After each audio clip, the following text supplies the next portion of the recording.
Racikan Berita.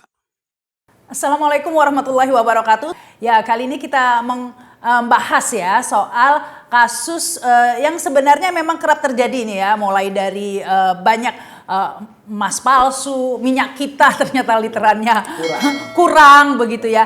Tapi kita tertimpa banyak isu yang serupa kasus korupsi. Tapi sebenarnya kita saat ini ingin membahas kasus korupsi yang serupa itu, ini sebenarnya mega korupsi begitu ya. Dan berhubungan langsung dengan rakyat dan sempat membuat heboh rakyat, yaitu kasus pengoplosan BBM yang sudah dikoreksi oleh kejaksaan, bukan pengoplosan tapi blending begitu ya.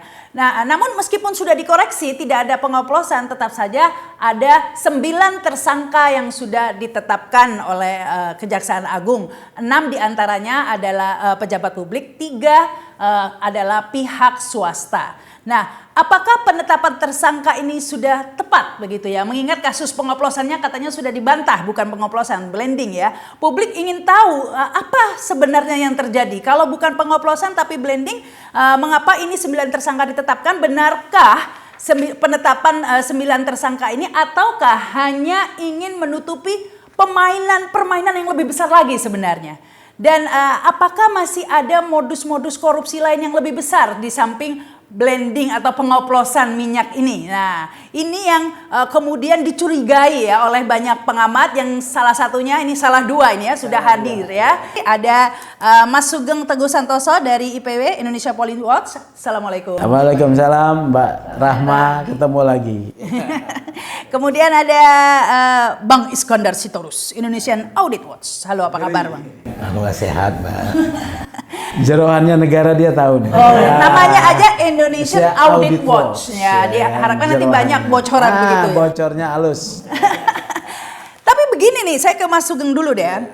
Kejaksaan Agung sudah merilis ya informasinya bahwa ada praktek korupsi yang pengoplosan sudah dikoreksi, katanya tidak ada blending begitu ya.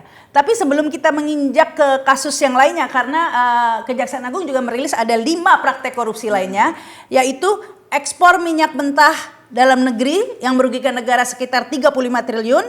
Kemudian praktek korupsi impor minyak mentah melalui demut atau broker sekitar 2,7 triliun.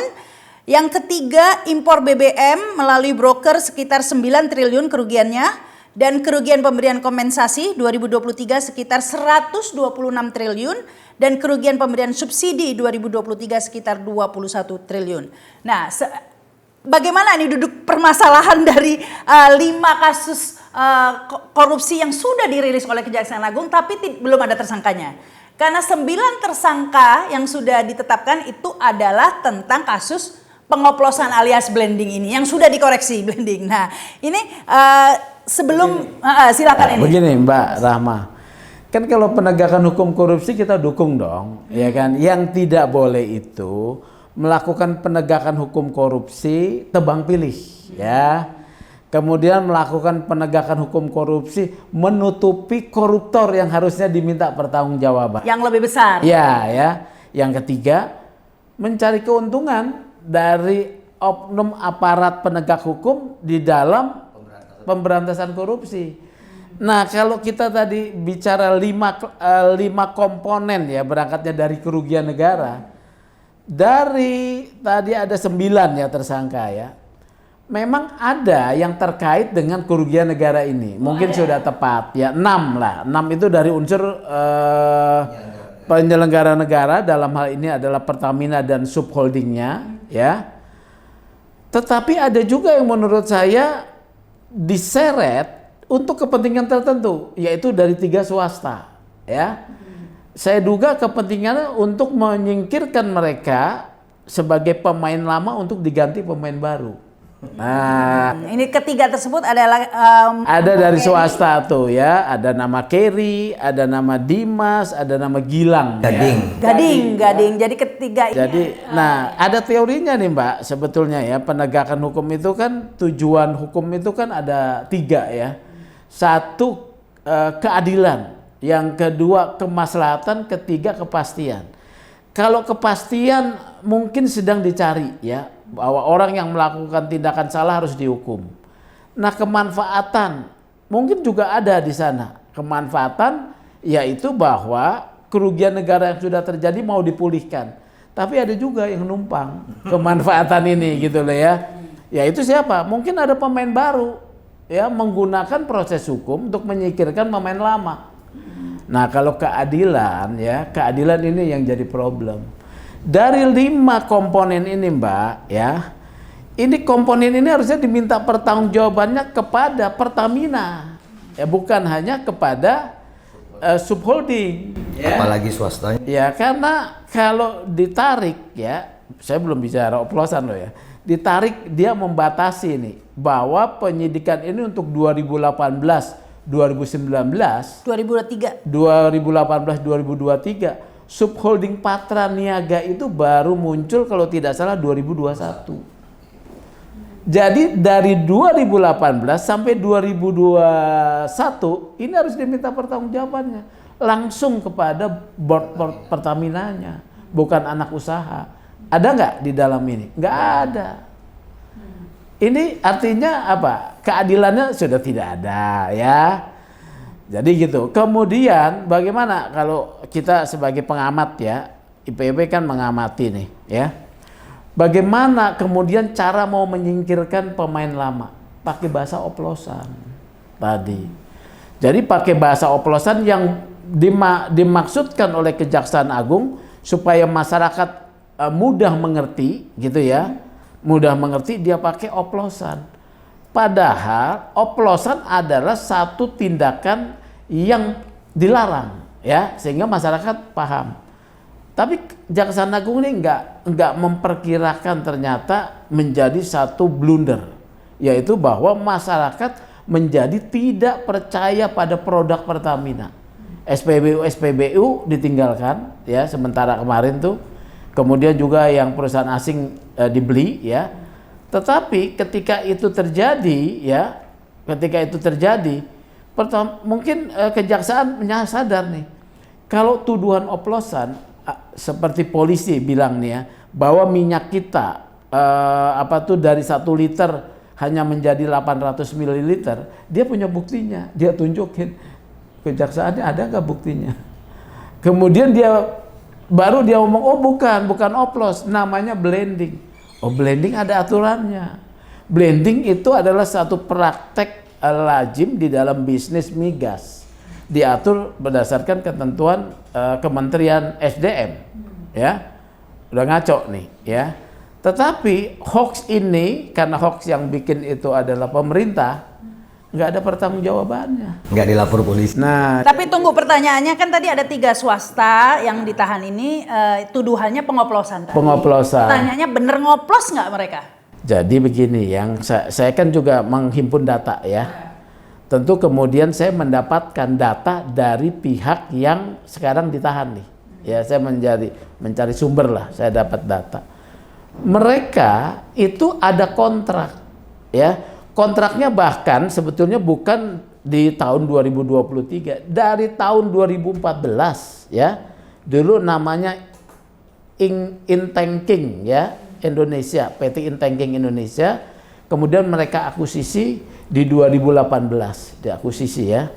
Jadi itu berlanjut tuh ya, diakuisisi. Nah, situ ada kontrak penerimaan, penyimpanan dan penyerahan BBM ya. Jadi mereka punya storage besar di Merak. Nama PT-nya adalah OTM ya, Orbit Terminal Merak. Nah, di dalam perjanjian itu, dalam perjanjian yang mereka buat dengan dulunya dengan Pertamina, kemudian dirubah menjadi entitasnya subholding, itu ada perjanjian selain penyimpanan itu melakukan blending atas permintaan Pertamina. Jadi mereka melakukan blending itu sebagai praktek pencampuran ya bahan bakar dengan satu zat adiktif tertentu untuk mencapai RON yang diharapkan. Itu sah. Nah sekarang dibilang oplos ganti blending legal. Tunggu, atas dasar apa ini Kejaksaan Agung menetapkan 3 swasta tersebut sebagai tersangka ya? Jika tadi dikatakan tidak ada bukti 1 liter pun ya bahwa memang RON-nya diturunkan, karena kan kalau sampai 2023 kalau menurut saya ini atas dasar apa? Nggak ada dasarnya ya. Kalau menurut saya ini adalah ngawur-ngawuran ya. kalau menurut saya gitu. Atau berdasar kontrak tadi yang kontrak. Tapi di kontrak bunyinya blending. Bukan ya, oplos. Bukan oplos. Dan kontrak itu dari 2014 loh. Kalau kita mau menegakkan hukum berarti blending ya katakanlah sejak 2014 harus diperiksa ya. Nah, ini kenapa kok hanya dibatasi waktunya 2018? Nah, itu tebang pilih. Oh, karena ada seorang dong ini. Iya. 2014 ada pihak lain. Iya, di 2018 pun sebetulnya harusnya kan tadi Pertamina sampai 2021. Harusnya kan 2021 kan baru kemudian Patra Niaga muncul. Bukan Pertamina lagi, tapi kan sudah dilakukan peristiwa pencampuran itu pun sudah sebelumnya, ya. Jadi begitu. Jadi dari 2014 sampai 2018 2014 itu kontraknya itu penerimaan penyimpanan ya. Saya luruskan dulu ya. Penerimaan, penyimpanan dan penyerahan bahan bakar ya. Kemudian di 2018 itu ya ada kemudian proses blending ya, ada addendum. Ada addendum blending. Nah, blending itu disepakati ya. Jadi bukan oplos. Yang kedua, pembuktiannya ketika ngomong oplos ya, ngomong oplos nih ya, kan dia harus buktikan bahwa yang dikatakan kualitasnya membuat rendah, membuat kendaraan jadi rusak, dia harus buktikan di kejaksaan nih. Seliter juga nggak ada. Nggak ada barang. Ya mungkin ini oplos perbedaan banyak yang nggak ngerti kan oplos blending jangan mudik sama pulang kampung gitu kan orang-orang bilang. Kalau oplos kan begini ya, ini barang kualitas rendah ya dicampur dengan barang kualitas tinggi ya, dicampur dijual dengan harga kualitas tinggi ya. Kalau blending beda, pencampuran BBM dengan menambahkan zat adiktif untuk mencapai standar kualitas tertentu yang lebih baik. Wajib blending. Wajib blending. Jadi sebenarnya ini belum ada bukti bahwa kualitasnya itu menurun. Tidak ada bukti. Tidak ada bukti 1 liter BBM dari tahun 2023. 2018 sampai 2023 dia ucapkan di 2025. Nah itu pertanyaan saya.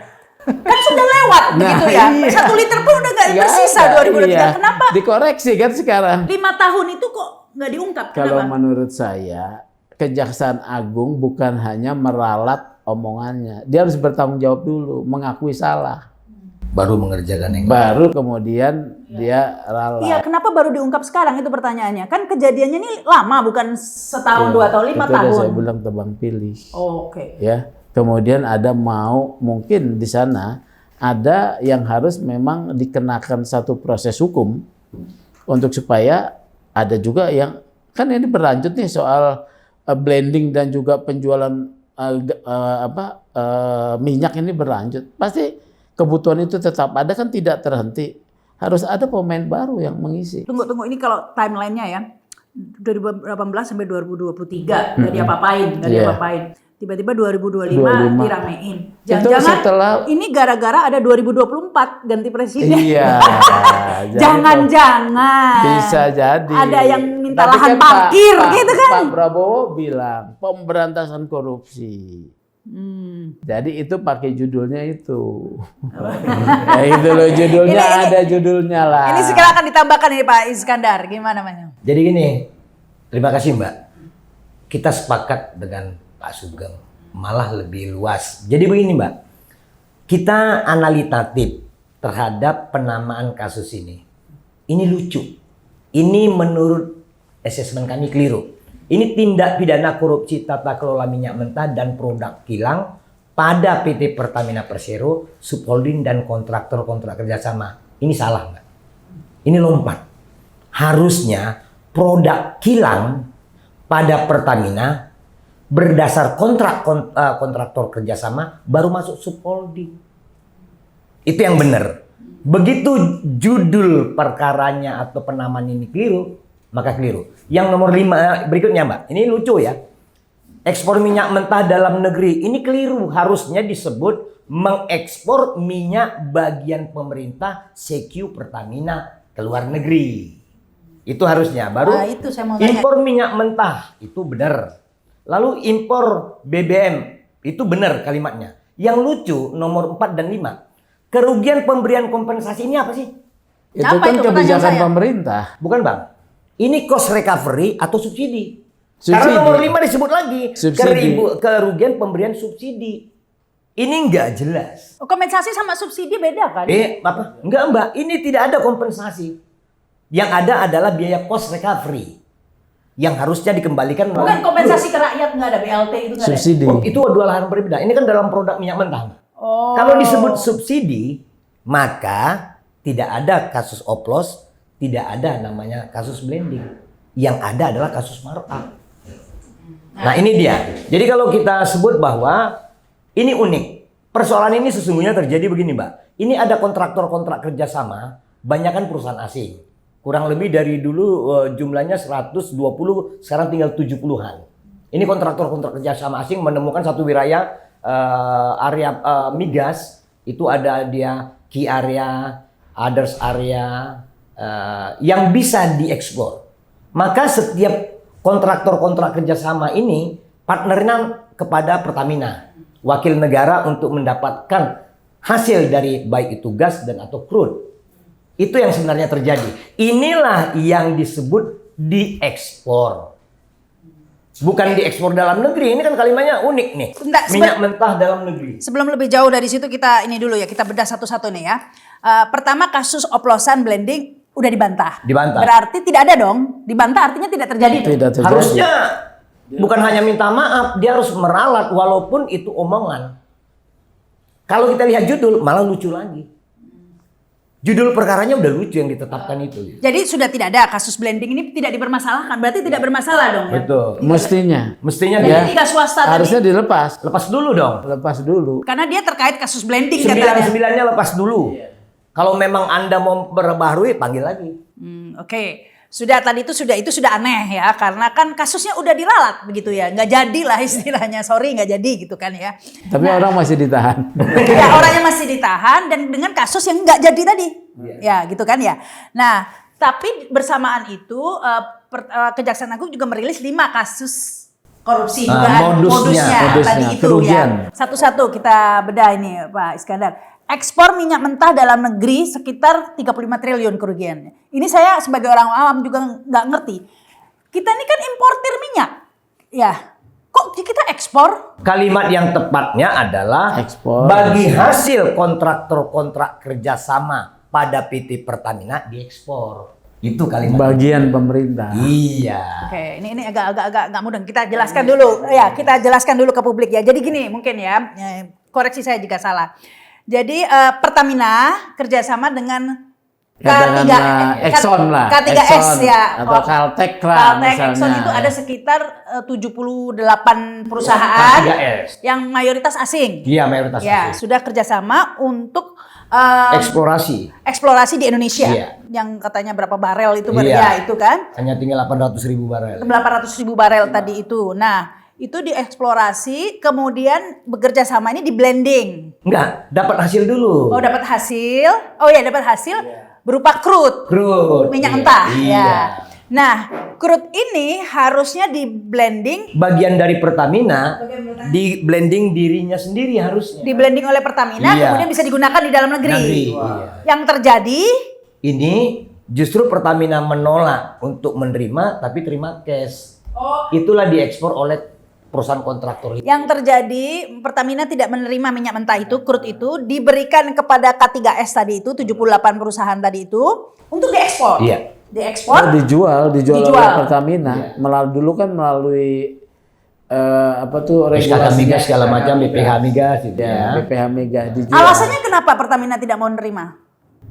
Nah, kalau di dalam konsep rilisnya Kejaksaan Agung, ini ada modus yang dibentuk oleh menurut Kejaksaan Agung kepada Pertamina ya. Pertamina atau subholding, yaitu bahwa subholding ini mengkondisikan dalam rapat optimalisasi hilir ya yang dijadikan dasar untuk menurunkan readiness, yaitu menurunkan produksi kilang.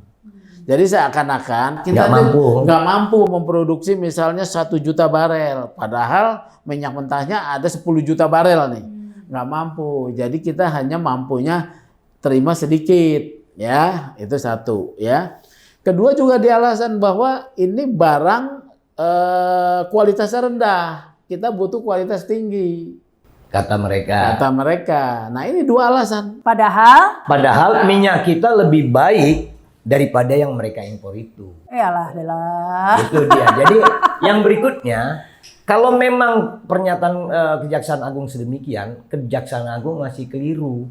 Itu harusnya mereka dapatkan pengakuan dari holding, bukan dari subholding. Sebab penerima bagian negara itu, crude itu adalah Pertamina. nggak ada hubungannya dengan swasta. Nggak ada hubungannya dengan subholding, apalagi dengan swasta gitu. Oke, jadi ini makanya itu swasta itu kan hanya dikenakan kasus oplosan, blending, nggak dikenakan kasus ini memang. Nah, tetapi tetap aja ditahan bersamaan dengan para pelaku lain. Itu yang nggak jelas. Itu tadi kan kita sudah ketemu kemudian keanehannya. ada satu tuduhan lagi, menerima fee atas pengapalan. Oh ya, shipping, kemahalan. Ya, kemahalan shipping. Padahal itu tidak jadi. Nggak jadi ya? Tidak jadi, shipping itu tidak jadi. Kontraknya Jadi jadi. saya membaca BAP ya, membaca BAP itu ada kekeliruan membaca komunikasi antara Agus Purwono ya dengan Dimas. Nih ya.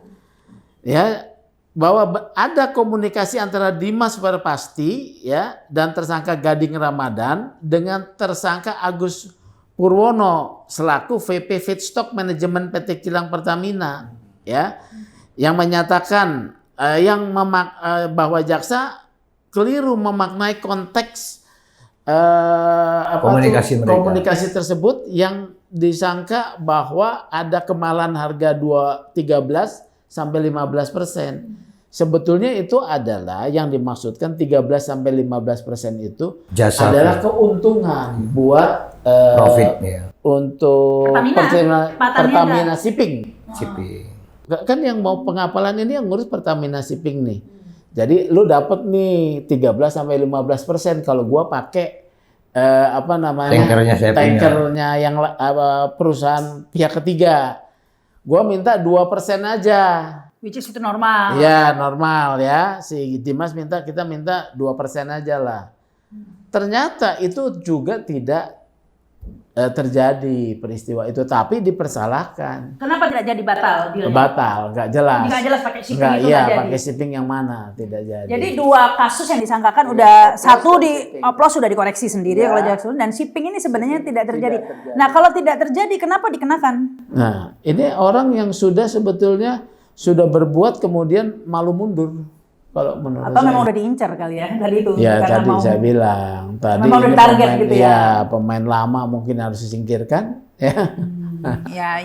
Ya. Nah siapa pemain barunya? Nah kita nggak tahu. Tulis di komen.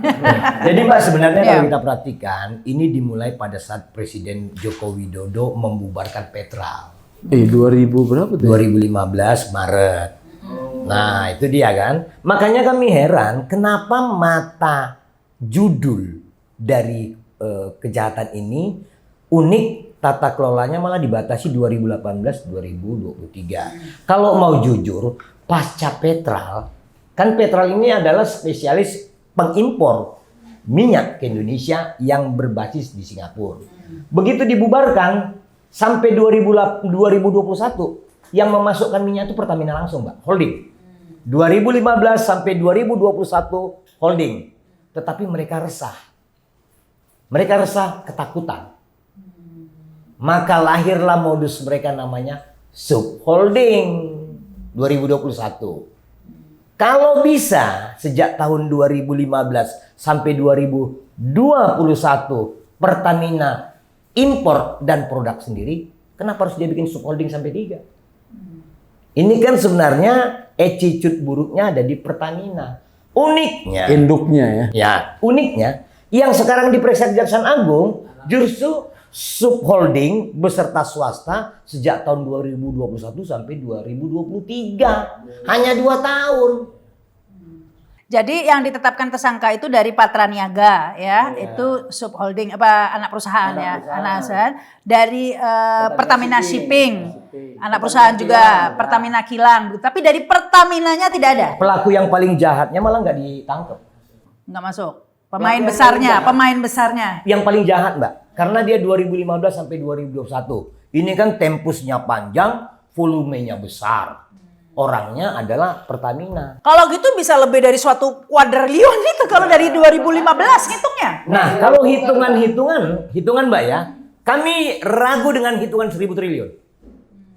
Kami ragu dengan itu. Jadi berapa yang punya mendekati? Kalau kasus ini adalah kasus markup, paling tinggi estimasi 30% dari anggaran yang digelontorkan negara. Paling tinggi. Berapa itu jadinya? Kita hitung berapa ribu triliun belanja minyak kita dalam 15 tahun itu. Nggak susah. Ini ragu kita jumlahnya. Karena apa? Ini presidennya ya. Ini 193 triliun, 7. Kalau dikali 5 aja udah 1.000 triliun kata Jaksa Agung. Jaksa Agung itu kan bukan auditor. Emang dia pintar ngitung? Emang ada sertifikat? Pinter lah dia ngitung. Oke, hitung uang mungkin 1 sampai 5. Ini tidak semudah itu, Mbak. Kami yakin dan ragu. Dari beberapa kasus membuktikan hitungan-hitungan Kejaksaan Agung dan BPKP itu keliru. Kasus Timah katanya 8 triliun, faktanya 2 triliun. Hanya 2 triliun, Mbak, putusan pengadilan. Terus kasus Timah BTS 8 triliun. Kasus Timah katanya 300 triliun. Kemarin hanya berapa puluh triliun. Makanya dihukum 6 tahun Harvey Muiz. Jadi kalau kami hitung, kami ragu. Setelah kami assessment, kami ragu. Apalagi yang disebut Pak Sugeng tadi, dari oplos berpindah menjadi blending. Kemudian nama perkaranya sendiri, tuduhan itu unik. Unik nih, Mbak. Kalau yang tepat tuh habis Pertamina, K3S. Baru masuk ke subholding. Kalau ini lompat katak. Bukan lompatan kuantum.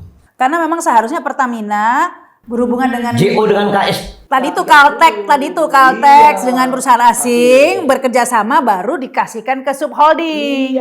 Tapi ini Caltex dan ininya nggak ada yang kena. Kok belum diperiksa? Loh. K3S-nya nggak ada yang kena. Iya, nggak ada. Nggak disentuh. Kalau mau bicara tata kelola kan termasuk Mereka dong dari mulai awal. Ini judulnya ada kok. Iya, tata kelola. Pertamina namanya subholding dan kontrak kerjasama K3S tahun 2018 hingga 2020. Nah, kenapa yang diperiksanya 2021 ke 2023? Dan nggak diperiksa juga K3S, nggak ada tersangka. Makanya, berarti ini kan tata kelola spesial di ujung. Bukan dari awal kan. Ini tebang pilihnya ini ya. Oke, silakan. Tapi gini, sebelum lanjut lagi, saya ingin tanya lagi memperdalam tadi. Jadi kita itu punya hasil bumi minyak mentah crude ya yang harusnya kita olah tapi kemudian diekspor. Ini harganya mungkin bagus, mahal harganya. Sangat terbaik ketimbang yang mereka impor saat ini. Oke, tapi yang berarti kualitasnya kurang dong yang diimpor. Masih bagus yang kita ekspor. Yang kita ekspor tuh lebih bagus harga tinggi. Harga tinggi. Sudah tentu. Kalau kualitasnya turun harganya murah dong harusnya. Harusnya murah tapi kan di up. Oh, ini markupnya ya. Itu Ya harusnya kan untung ya. Kita jual barang bagus, beli barang jelek, harusnya untung dong. Kalau pencatatannya benar. Tapi Pertamina rugi mulu ya. Nah, Pertamina rugi mulu. Nah, yang uniknya kenapa ini kasus disebut oplos? Kenapa ini disebut kasus blending? Yang benar kasus ini markup. Markup tadi itu ya. Coba kita lihat di penghujung. Ini pasti akan namanya markup. Semua penanganan ini akan merujuk pada markup. Maka kalau seperti ini kasusnya, merujuk seperti yang disebut oleh Bang Sugeng tadi, ini postur kasusnya cacat. Kepalanya hilang, lehernya nggak ada, tangannya nggak kelihatan. Yang ada hanya pinggang ke bawah. Ini yang terjadi nih. terus buntut. Nah, jangan salah nanti kalau majelis hakim bisa-bisa membebaskan atau separah-parahnya meringankan hukuman. Jauh dari ekspektasi. Tapi kepalanya itu siapa? Tidak salah nggak boleh dihukum dong. Kan saya bilang tadi membebaskan. Yang kepalanya itu siapa berarti? Yang jadi kepalanya? Pertamina dan unsur-unsur yang terkait dengan entitas itu, termasuk Kementerian BUMN sebagai penata kelola. Nah itu Kementerian BUMN kan sempat didesak. Nah akhirnya ketemu juga. Ya katanya apa? Kok tiba-tiba hilang gitu? Gimana ini ceritanya? Kan katanya sempat ramai itu terkait. Bahkan sampai ada, saya nggak tahu benar atau tidak ya, ada uang koordinasi 200 miliar per bulan. Pokoknya bagannya ramai dibahas di media sosial.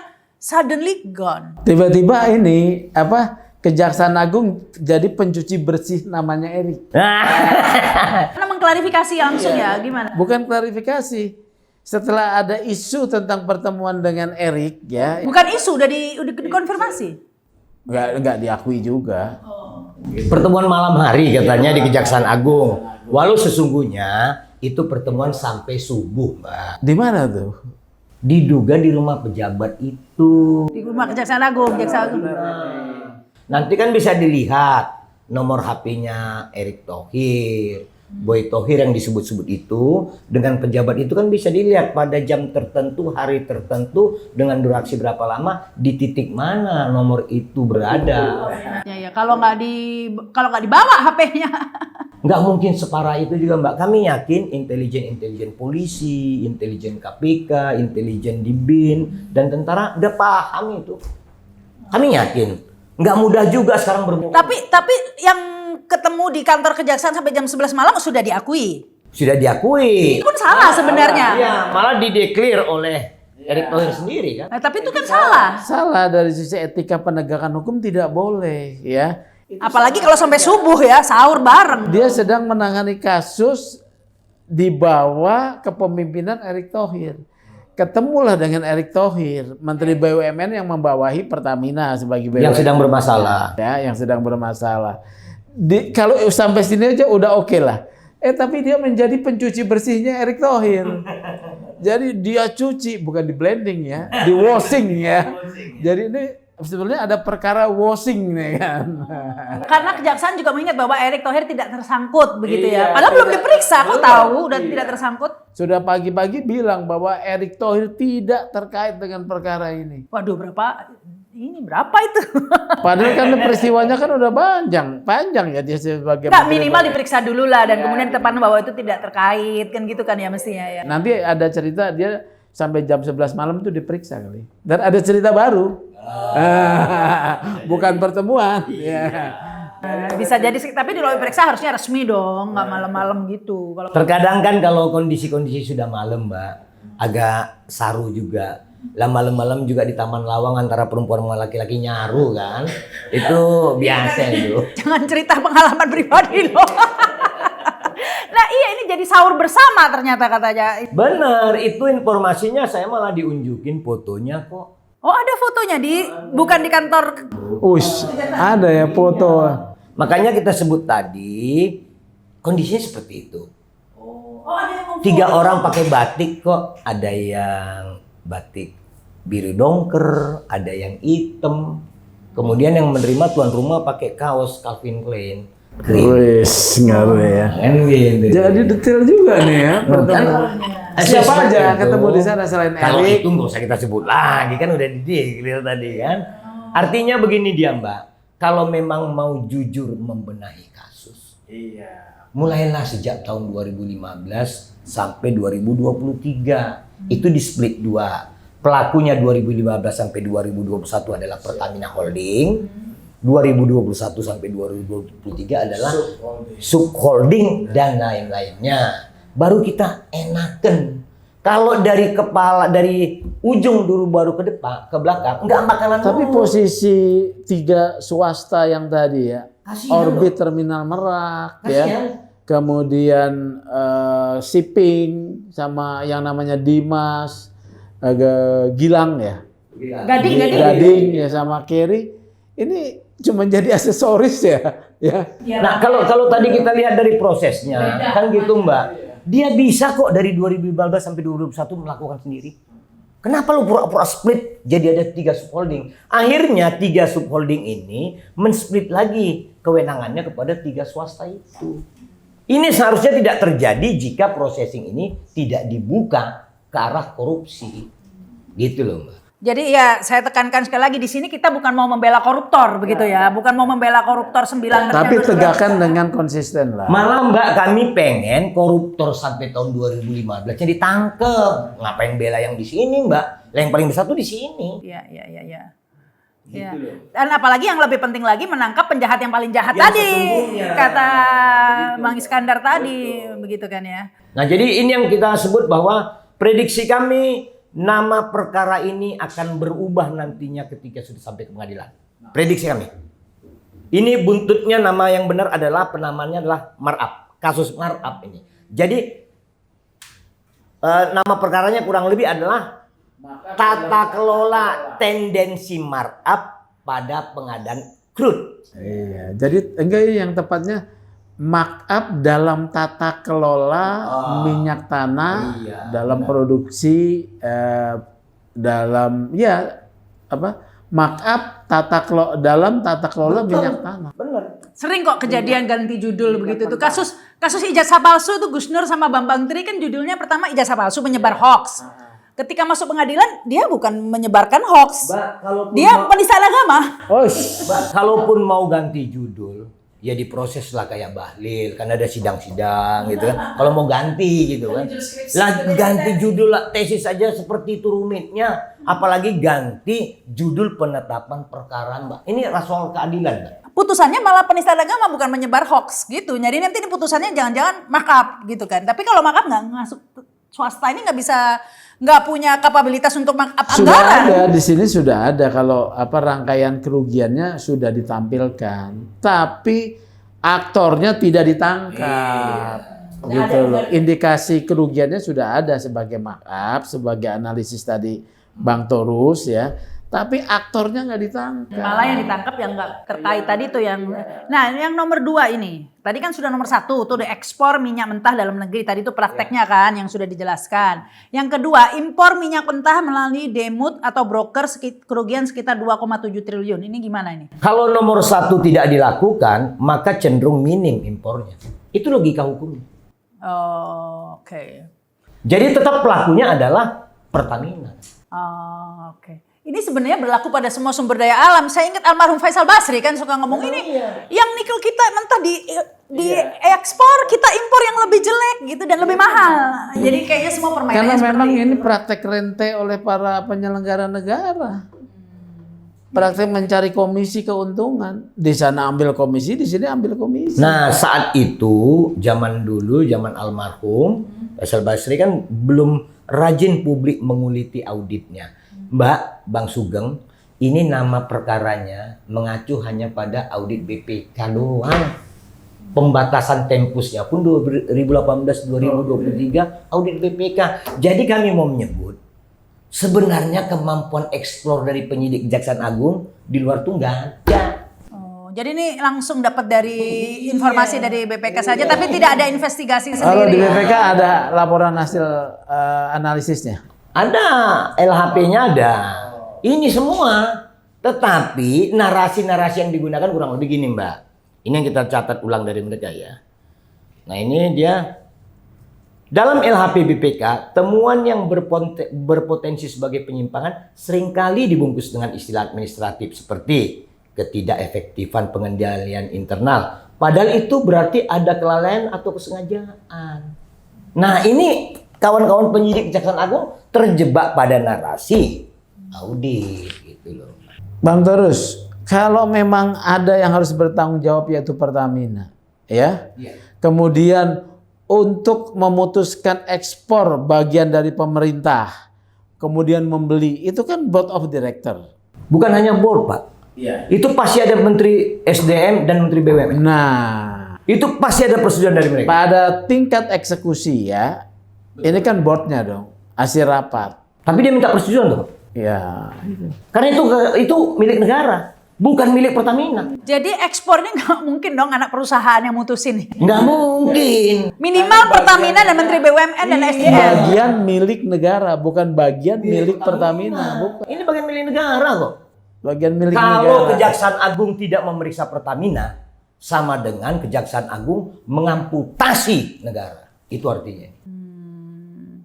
Ini kayak orang sakit kepala tapi yang dioperasi perutnya. Bisa jadi. Diangkat ini. Jadi beda jempolnya, operasi jempolnya diobatin gitu. Jadi mereka ini sebenarnya kalau kita lihat adalah mereka mau mempertontonkan hal-hal yang wah isinya kosong. Ya sama aja dalam perkara Jaruf Rikal. Ya. Ditemukan uang 920 miliar ya. Dituduhkan kepada Jaruf Rikal. Kemudian masyarakat mau dibodohi ya. ini nggak disebutkan duit dari siapa. Siapa aja gitu kan. Siapa aja gitu loh. Itu kan udah ada yang mau disembunyikan. Sama nih modusnya nih. Gitu. Apa sangat kentara sekali. Seakan-akan masyarakat itu Nggak ngerti ya. bodoh atau dianggap bodoh atau dicuekin walaupun lu tahu bodoh amat gue punya kekuasaan. Tapi ini perlu jadi catatan Bang Sugeng. Waktu kasus Timah kita juga teriak. Itu posturnya juga cacat. Nggak masuk kok RBT itu. Tapi begitu di sidang menjadi lemah hukumannya. Batuk Pak Presiden Prabowo. Harusnya 50 tahun. Tadinya udah 6,5 tahun. Naik lagi jadi 20. Artinya silakan penyidik itu suka-suka lu gitu. Nuntut suka-suka lu. Nanti Presiden akan melihat. Rakyat akan melihat. Begitu dia. Tapi ini kan sudah dirilis oleh Kejaksaan Agung ya 5 modus korupsi ini, yaitu ekspor minyak mentah dalam negeri, tadi itu prakteknya, impor juga praktek korupsinya. Tapi Kejaksaan Agung menjelaskan nggak seperti yang dijelaskan tadi itu? Benar seperti itu nggak? Nggak ada. Cuma ditulis dikasih tahu ada korupsi gini aja. Kerugian 35 triliun ini kerugian apa aja gitu? Jadi ada komponen kerugiannya tetapi tidak didalami. Siapa yang menyebabkan kerugian? Keputusan siapa yang menyebabkan kerugian? Enggak dijelaskan. Nah ini Bang, kita tambahkan sedikit mungkin. Ini kan ininya nih. Iya itu rilis dari. Rilisnya cuma terlalu sederhana. Ujung-ujungnya dikaitkan dengan subholding saja, dibatasi subholding dan juga 3 orang swasta. Nah tapi ini ekspor loh, ekspor masa urusan subholding? Nggak ada urusannya, urusan swasta nggak ada. Jadi begini dia Mbak, ini kalau kita mau merunut supaya kawan-kawan Kejaksaan Agung itu makin cerdas. Ini bocoran nih kawan-kawan penyidik. Untuk nangkep holding, ini dari teman-teman auditor yang di sana. Memang rapat-rapat penentuan crude dan tata kelola itu tidak pernah dipimpin oleh Dirut. Tapi percayalah, perintah verbal dari Dirut selalu ada sebelum rapat. Itu untuk kawan-kawan Kejaksaan Agung. Memimpin jadi salah satu board direktur apa tuh? Abang bilang itu, mimpin rapat. Haryo. Nah, kan dia mimpin rapat tuh. Sepertinya tanggung jawab di dia. Enggak, sebelum rapat, Haryo udah dititipin verbal. Iya, Dirut. Siapa? Dirutnya Nike. Nike yang sekarang terakhir, sebelumnya Sebenarnya ada juga. modusnya selalu gitu. Oh, berarti itu dong yang sekarang kena perkara tuh. Iya, di KPK. KPK. Oh Karens. Waduh, kalau itu kena lagi. Enggak, kalau dia udah sempat lewat Bang, itu kan zaman. Oh 2011 dia ya? Iya. Oh iya dia udah lewat. Ini ada duit, Oh iya. harus ikut diperiksa. Iya, Karen udah lewat ya. Jadi auditnya ini yang bisa kita sampaikan, mudah-mudahan Bang Sugeng dan teman-teman, Mbak Yu bisa melihat, berubahlah kawan-kawan penyidik. Nanti malu. Ya, tapi kalau kita lihat tadi itu berarti rutenya tadi itu Pertamina menyuruh Dirut Pertamina menyuruh siapa tadi? Ya, board lainnya. Board lainnya. Tapi sebenarnya itu atas sepengetahuan lah minimal perintah verbal dari Dirut. Nah, Dirut ini pasti sepengetahuan atau perintah verbal dari mana coba? Ya pasti Menteri BUMN dan SDM. Nah, Menteri SDM dan BUMN perintah verbal dari mana? Gitu. Kalau itu mungkin kami tidak terlalu jauh, tapi sepertinya warna-warnanya auranya ke situ. Nah, kalaupun di luar itu berbeda, tapi jenjang itu semua keputusan tentang energi sumber daya mineral pasti SDM. Semua terkait BUMN pasti Menteri BUMN. Dalam praktek kinerja sehari-harinya, ini koordinasinya terus-menerus. Begitu dia, Mbak. Ya, tapi sekarang dengan buru-buru sekali Menteri BUMN sudah nyatakan tidak terkait, begitu kan ya? Itu udah dicuci bersih, di washing, bukan di blending. Ya. Akankah kalau menurut Anda, Mas Sugeng, akankah ini kemudian dilokalisasi begitu ya? Dilokalisir. Dilokalisasi. Kalau lokalisasi itu nanti Dilokalisir, ya salah. Dilokalisir ke 9 tersangka ini saja. tampaknya begitu. Tapi yakin Pak Sugeng, ini sudah mulai terbuka karena apa? Ternyata Komisi Pemberantasan Korupsi sudah memeriksa. sudah menangani kasus 2015 sampai 2021. Sudah memangin Bambang Irianto. Iya. Ini kasus Petra. Terus ada gugatan juga kepada Widodo Ratana Kaitong. Siapa tuh? Dia ini dulu yang tahun 2013 dituduh menyuap Rubiandini. Rudi Rubiandini. Rudi Rubiandini, ketua SKK Migas. Tapi dia orang warga negara Singapura. Nggak bisa kesentuh lah. Dan dia masih sebagai pembeli loh. Pembeli crude oil sampai sekarang. Dan pertanyaan saya lagi, kenapa 7-8 perusahaan yang tergabung dalam K3S ini kok tidak tersentuh sama sekali, yang kebanyakan asing tadi kata Anda tadi? Minimal dipanggil jadi saksi dulu dong. Itu kenapa itu kira-kira penyebabnya kok nggak? Karena masih ekornya yang dia pukul ini, yang masih holding doang. Mereka nggak berani masuk ke holding. Oh, takut nanti nyebar ke oh begitu. Karena takut ini ditangkap nanti gigit biangnya ya kan. Tapi kami percaya karena KPK sudah manggil juga Dirut Pertamina, walau dia mangkir, karena kita dengar juga udah seminggu ini dia tidak di Indonesia gitu kan. Kita dengar gitu kan. Mungkin lari kali ya, mungkin ya. Sekarang siapa sih Dirutnya? Sebelum ini, sekarang Simon, tapi sebelumnya kan Nike. Ya kan? Tapi balik lagi ke kasus pengoplosan ini Mas Sugeng, katanya Mas Sugeng kan tadi sudah dibantah juga tidak ada. Tapi kenyataannya publik kan, ya saya baca di media sosial ada yang bilang mesinnya apa sampai hitam itu tangki ininya atau apa, banyak keluhan-keluhan, laporan. Jadi emang sebelum kasus ini dimunculkan ke publik, itu di medsos sudah ada pendahuluan terkait dengan adanya tangki yang hitam, kemudian mesin mobil rusak, ya. Ini ada nih cerita. Kemudian sekarang ada makin kencang, ya. Makin kencang. Tetapi kan ini nggak pernah dilakukan pemeriksaan secara laboratoris. Sebabnya kenapa? Apa karena memang oplos, ya? Dan siapa yang oplos? Karena di Medan kemarin oleh polisi, ya, bisa kemudian satu SPBU disegel, ya. Itu memang minyak oplosan. Ketika didalami, pelaku oplosannya adalah bukan Pertamina, pihak lain. Ya bisa juga. Ya, pihak lain yang sudah diputus kontraknya dengan Pertamina. Memang mereka mengoplos. Dan ada juga itu Bang Sugeng, sumur-sumur yang ilegal di Sumatera Selatan itu ada kurang lebih 11.000 sumur. Itu menghasilkan minyak kalau di rata-rata 65.000 barel per hari seluruh Indonesia.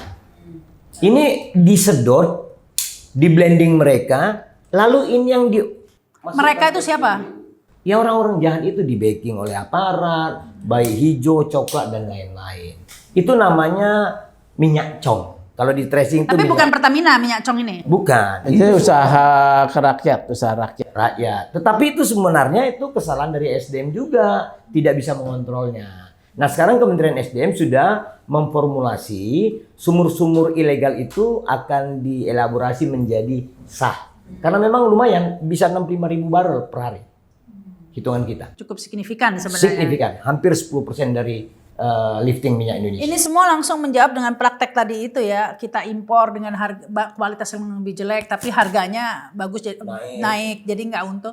Jadi menjelaskan kenapa produksi minyak kita nggak pernah nambah, turun terus. Ya memang harus gitu. Biar import ya. Jadi ini menjawab sebenarnya ini kalau mau jujur udah terjadi dari era presiden sebelum-sebelumnya. Ya. Jadi buat apa sekarang ini? Buat apa ya? Ini diangkat-angkat oleh kejaksaan. Kalau kita pikir ada baiknya juga gitu. Enggak, buat apa?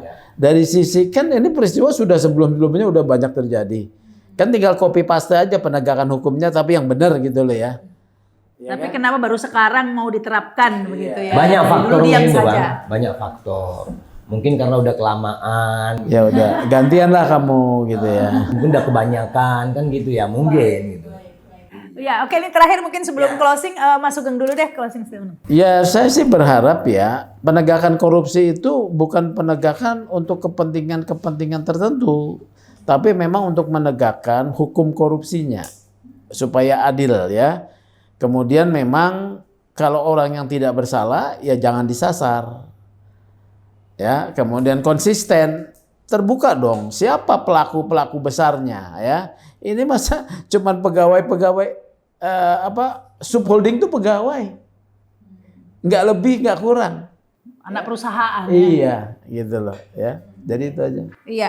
Ya memang orang yang tidak bersalah ini lagi musim memang kayak sekarang Tom Lembong itu juga nggak jelas juga, ya nggak dilepas juga, buktinya nggak ada. Dia Nggak ada tidak pernah kerugian negara? menerima, dia nggak pernah menerima aliran dana atau melembong. Kalau dalam kasus ini ada bukti-bukti aliran dana mereka menerima nggak? Kalau ini kan bisnis, ya kan? Memang mereka punya investasi membangun storage yang besar, ya kan? Mereka kemudian harus menyewakan, itu kan mendapatkan kontrak sewa kalau saya lihat. Oke, ya, tapi tidak di. Baik, silakan ini Bang. Kalau kita perhatikan, jangan malu Kejaksaan Agung mengaku kalau ada kekurangan. Supaya ke depan tidak ada persoalan. Yang takut kalau pihak-pihak yang sedang ditersangkakan sudah memahami postur kasusnya, lalu melakukan langkah-langkah eksaminasi. Ini menjadi memperburuk nantinya.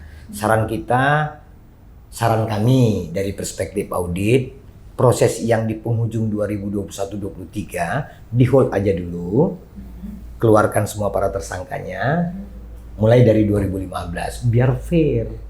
Ini penawaran kita. Nggak ada yang dilindungi. Iya, jadi kelihatan bahwa memang kontraktor kontrak kerjasama dan Pertamina ini adalah penerima crude itu dari hasil bumi kita. Kemudian yang memerintahkan ekspor kan Pertamina dari mulai 2015 sampai sekarang kan begitu. Kalaupun mau dibatasi 2018 sampai 2023, Pertamina juga yang harus diperiksa. Bukan subholding terlebih swasta. Ini lompat katak. Sangat mudah terdeteksi, mudah kita pahami. Kejauhan gitu ya. Bukan, sangat cetek cemen. Lakukanlah lompat kuantum yang menyenangkan rakyat.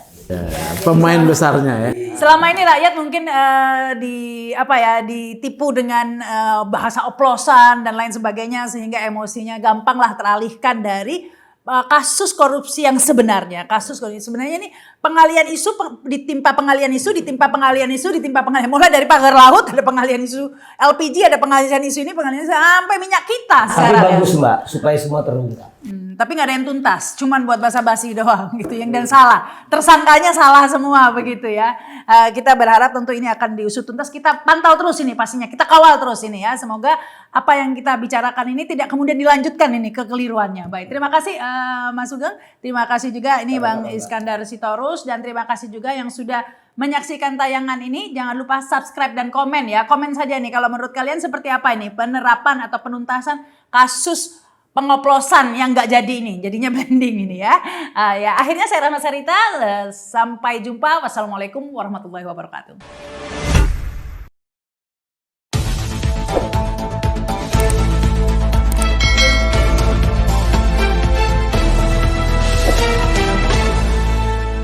Racikan Berita